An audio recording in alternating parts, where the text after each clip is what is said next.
The Edo Shogunate once unilaterally defaulted on its own debts. Behind this shocking act lay shadowy financiers who controlled the samurai's very livelihoods. The Kienrei Edict, issued during the Kansei reforms, cancelled samurai debts, causing Fudasashi to lose massive loans. But what was the true story? In truth, an even more astonishing reality was hidden beneath the surface. What was the fierce battle between the Fudasashi and the shogunate really about, and what was its ultimate outcome? Why did the shogunate execute this forbidden act of debt default? How did the Fudasashi gain such control over the samurai? And what became of Edo's economy in its aftermath? Let us now delve into that truth. In this main segment, we will also thoroughly explain a surprising aspect of the Fudasashi, revealing they were far more than mere moneylenders. Surprisingly, samurai during the Edo period suffered from chronic financial hardship. Low stipends and high commodity prices squeezed their daily lives. They received their salaries from the shogunate in rice, known as kiramai. However, rice was not cash. This is where the Fudasashi emerged, specialists who converted kiramai into cash. They would store the samurai's kiramai and sell it on the market. Before selling the kiramai, they would advance cash to the samurai. This practice marked the beginning of their debts. The Fudasashi were not mere rice brokers. They meticulously understood the samurai's payday and provided money at precisely the right moment. Since samurai needed cash before their payday, they had no choice but to rely on the Fudasashi, who acted as high-interest lenders. While Fudasashi bore the risk of fluctuating rice prices, in return, they earned high commissions and interest rates. Samurai debts swelled like a snowball. Many samurai were forced to dedicate more than half of their hereditary stipend to repayments. The Fudasashi quickly amassed fortunes, with some even living in mansions rivaling those of daimyo lords.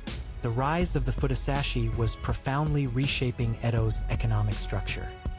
Samurai and Fudasashi were in a truly interdependent relationship. So, why did this relationship eventually lead to collapse? Samurai, burdened by debt, were mentally cornered.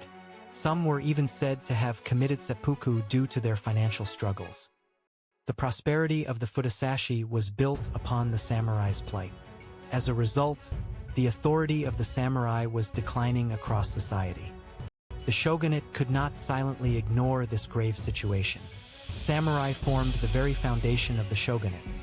If their livelihoods collapsed, the regime itself would falter.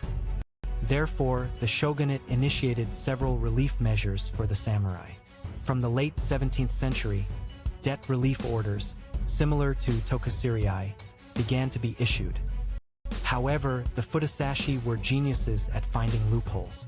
They skillfully bypassed the shogunate's orders, continuing to lend money to samurai in new forms. For instance, tactics such as nominally reducing loan amounts under the guise of goon favor, while maintaining the actual interest rates, became widespread. The shogunate's interventions had only temporary effects and failed to provide a fundamental solution. The samurai debt problem grew even deeper and more complex. In the streets of Edo, a cynical saying even emerged: the Fudasashi's wealth is samurai blood. Their accumulation of riches was a symbol of the samurai's suffering. Among the Fudasashi who gained wealth, some even sought to obtain information and power by bribing key shogunate officials. The conflict between the samurai and the Fudasashi was no longer a mere financial issue. So why did the shogunate ultimately resort to the forbidden act of debt default? In Kansei 1, 1789, senior counselor Matsudaira Sadanobu launched a bold strategy to resolve the samurai's long-standing debt problem. This was the Kienrei Edict. It was an unthinkable command by modern standards, canceling some or all of the money samurai owed to Fudasashi. Specifically, all debts incurred before Kansei 1 were completely abolished, and interest on subsequent debts was drastically limited. This news sent shockwaves through Edo. While samurai rejoiced, the Fudasashi were plunged into the depths of despair. Many Fudasashi lost their entire fortunes and shut down their businesses. On the other hand, some Fudasashi, having sensed the impending change, reportedly concealed their assets beforehand. The Kienrei aimed to temporarily relieve the samurai's livelihoods and re-establish the shogunate's authority. However, the Fudasashi were also a crucial part of the shogunate's financial infrastructure. Crushing them carried the risk of severe economic disruption. Indeed, after the Kienrei, many Fudasashi became reluctant to lend, causing economic activity to stagnate as an unintended side effect. The Fudasashi showed quiet resistance against this unreasonable command. For example, some did not destroy loan documents, secretly keeping them instead. The Kienrei was an event that starkly revealed the power dynamics between the samurai, the Fudasashi, and the shogunate. So, what impact did this edict have on Edo society thereafter?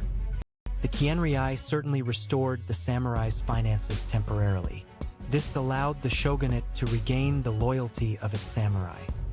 However, by destroying the Fudasashi financial system, samurai lost new lending avenues, hindering economic activity. Eventually, after some time, samurai once again fell into financial hardship, leading to the emergence of new moneylenders or the resurgence of Fudasashi in altered forms. The Fudasashi overcame the losses from the cancelled debts and devised more sophisticated lending methods, such as taking collateral to diversify risk. Among the Fudasashi, some even defied the shogunate's orders and completely ceased lending to samurai. This was a silent protest against the government. The Fudasashi were not mere moneylenders. They were crucial players in the rice and financial markets. Their stagnation sent ripples throughout Edo's entire economy. The shogunate also recognized the importance of the Fudasashi and thereafter began monitoring their activities, repeatedly implementing regulations and relaxations.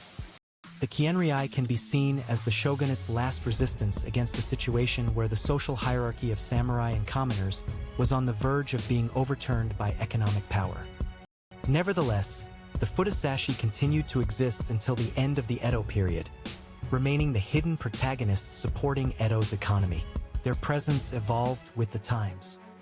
This event highlighted a contradiction unique to the Edo period, where a feudal class system clashed with modern economic activities.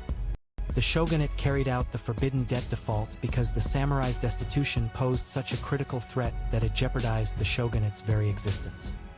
The Fudasashi exploited their exclusive position in converting kirimi into cash, lending at high interest rates with samurai salaries as collateral, thereby holding them by the throat.